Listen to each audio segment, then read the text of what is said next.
Okay, we're going to do the Wii U crisis report. Nintendo has had a lot of success and not very much success with consoles in the past. So we had the GameCube, and I always get GameCube and Xbox numbers mixed up. It either did 18 million or 22 million lifetime units. I think it did 18. And then we had the Wii that has done 100 million, lifetime so far. So, what's good? I mean, the PlayStation 2, I think, sold about 150 million. That's really good. Most consoles, PS3, Xbox 360, sell 75 million. So anything, that's 18 or 22 million isn't very good, and 100 million and above is really good. I think Microsoft and Sony probably barely made money on their console sales at 75 million, but Microsoft made a ton of money on software and a ton of money on Xbox Live. So as you think through the Wii U, if it doesn't project out to 50 million or so, it's probably not going to be a very profitable device. And the truth is that Nintendo missed its initial, 5 million forecast the first few months, did 3.5 or 3.6 million. And then this past quarter, it sold 160,000 units, which is pretty sad. The company's guiding to 9 million units for the year. They sold 160,000 in their first fiscal quarter, which is June 30th. That means that in the back 3 quarters, in the last 9 months of the year, they have to sell 8.8 million units or more to get close to what they think they're going to sell this year. And please keep in mind that from launch, when theoretically there was some pent-up demand in November through March, they sold about 3.6 million. So these guys have an uphill fight. To get to these numbers, they'd have to sell about 3 million in the September quarter. I don't see how that's going to happen. And they'd have to sell about 5.5 million or 5.8 million or something in the next 2 quarters, comparing to 3.6 last year. Really, literally something like 3, 3.5, and 2 in the next 3 quarters. I think Pikmin is probably going to help them sell some consoles, but not 3 million, probably 1 million. So it's going to be a really tough, road for these guys. And even if they limp and get there, what do they do for an encore? If they sell 12 million the first full, fiscal year plus the launch year, it looks to me like they're tracking to selling 30 million lifetime without a big price cut. So, I know that Nintendo will tell you this is all about first-party software, and I think that's right if you're a first-party gamer. If you play Nintendo games only and you're just waiting for the right kind of game, okay, that's great. I don't think there are more than 30 million of you out there. And I think that the casual gamer that drove Wii sales up to 100 million, that gamer's not buying a Wii U at 349 bucks no matter what. I think if you kind of parse out the 100 million in Wii sales, you probably have 30 million core Nintendo fanboys, people who really love Nintendo. They're going to buy a Nintendo console because they want to play Nintendo content, and that is first and foremost in their minds. Then you have about 20 million core gamers who are probably close to indifferent between the 3 consoles this past cycle, the Xbox 360, the PS3, and the Wii. And they were probably influenced by the Wii because they love Nintendo content and it had plenty of other third-party content available.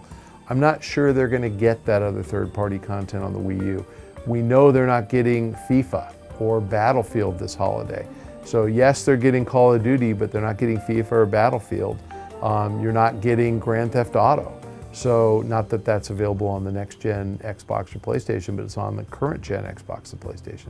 So there's a lot of reasons for that 20 million group not to buy a Wii U. I'd say the biggest, though, is price. That you're really not getting anything that's significantly different from an Xbox 360 or a PS3, and they probably already have one, except for the Nintendo content. So I think 30 is probably where the Wii U is going to end up. I think that means Nintendo probably doesn't make much money on it. They'll make money on the software, but when you think about software attach rates, The Wii cycle, Nintendo sold software to 100 million Wii owners. I think the lifetime attach rate was around 8, so about 800 million pieces of software. This next cycle, even if the hardcore guys buy 12 or 13 titles each, if there's only 30 million of them, they're going to sell about half as much software, which means Nintendo's going to make about half as much money in the cycle. So that's really the Wii U crisis point.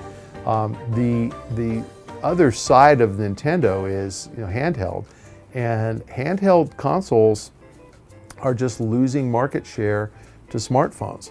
I don't think anybody says, oh gee, DS I can play, or 3DS I can play Pokemon, or I can play Super Mario 3D World or something, or cell phone I can play Angry Birds. That guy, no.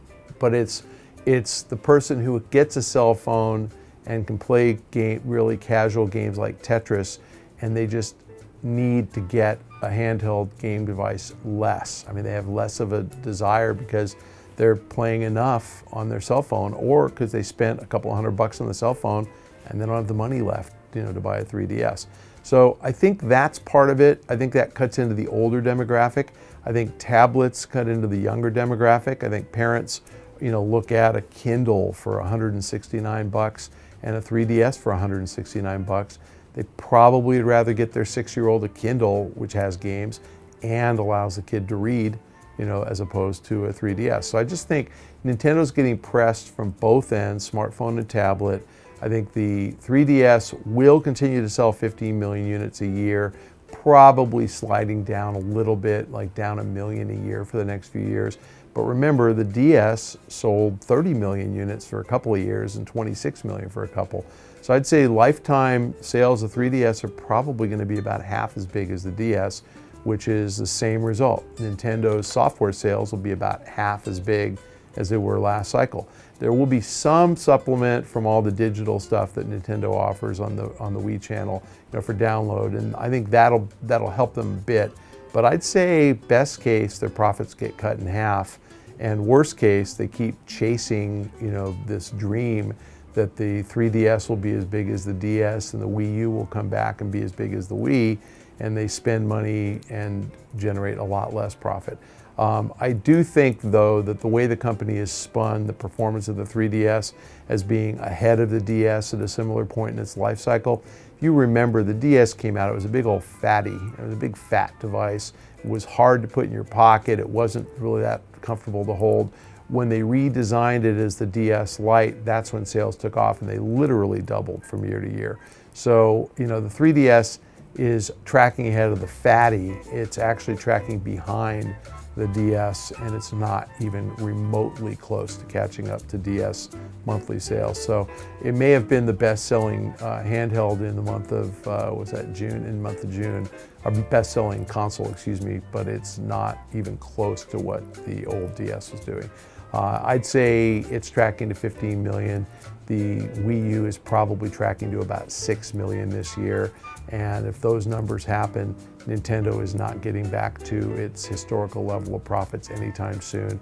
Probably not anytime as long as Mr. Iwata is still running the company.